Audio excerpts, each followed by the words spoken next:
Inalagnat nga ni ang kunyang ninyo ngayon, kaya inapay panabangan, ay wala man la ang kapipan lasa. Kaya naisipan kong pakuhain ang oregano aring kapatid ko din sa gilid ng aming bahay.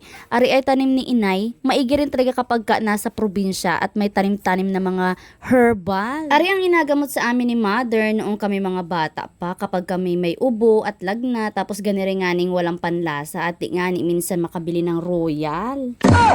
Sa mga hindi nakakaalam ay ganiri lang ang proseso nito. Siyempre ay hugasan muna ang dahon, saka atod-turin at alunot-lunutin para lumabas nga ni ang natural nitong katas, kagaya ng ganyan sa inagawa ng kapatid ko.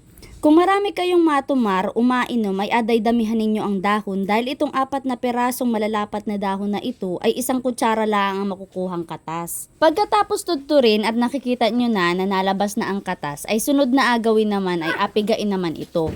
Huwag kayong mag-alala, nagugas naman ang kamay ang kapatid ko.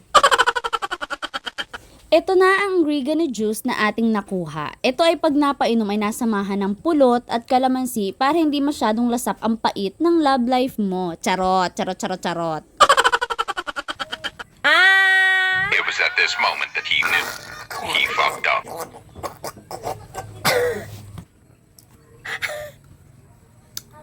Sarap ba? Ganda talaga, may kalamansi.